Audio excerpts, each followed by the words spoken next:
Hello, this will be a demonstration of Proposition 9 from Book 7 of Euclid's Elements, which says that if a first number be the same parts of a second that a third is of a fourth, whatever part or parts the first is of the third, the second shall be the same parts or parts of the fourth respectively.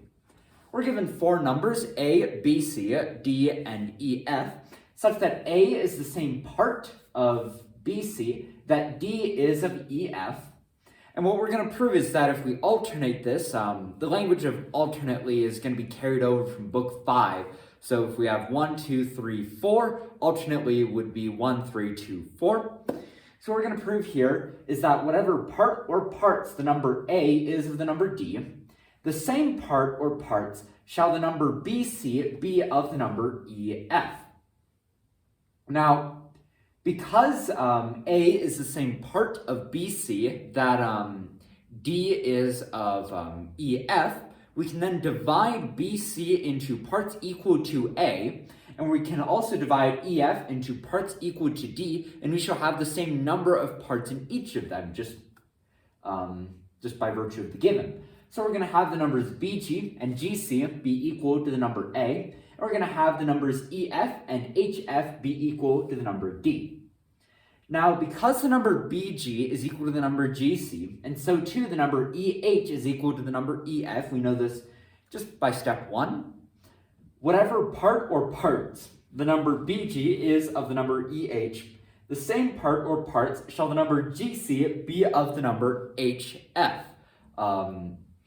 This would just be, so you have this original thing, like let's say the number BG is a part of the number EH, then we can substitute BG for GC and EH for HF, and the relationship will be the same. So that's how we can say that, and so too if the number BG happens to be parts of EH, so that whatever part or parts the number BG is of the number EH, the same part or parts shall the number GC be of the number HF.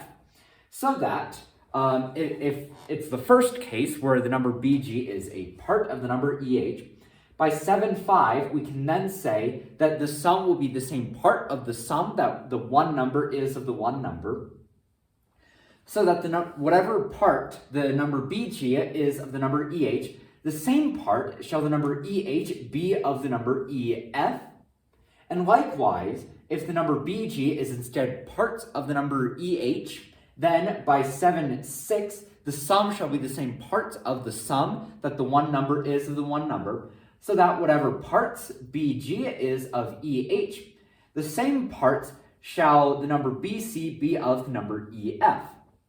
But we had made the number BG equal to the number A, and we had made the number EH equal to the number D, so we can substitute them in by a property of numbers and say that whatever part or parts the number A is of the number D, the same part or parts shall the number BC be of the number EF respectively.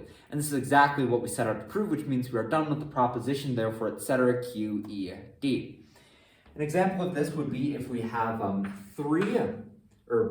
give me one moment. Let's actually do so 2 is the same part of 4 that 5 is of 10. So we can then say, alternately, that 2 is the same parts of 5 that 4 is of 10.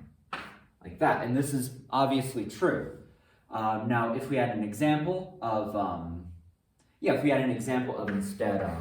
instead of becoming parts, we have parts. 2 is the same part of 4 that 6 is of 12. Then 2 is the same part of 6 that 4 is of 12. And this is obviously true. 2 is 1/3 of 6, and 4 is 1/3 of 12. And going back to our original example, 2 is 2 1/5 parts of 5, and 4 is 2 1/5 parts of 10. So we see that this proposition holds. That's all I've got to say about this proposition, so I'll end the video here and move on to 7.10.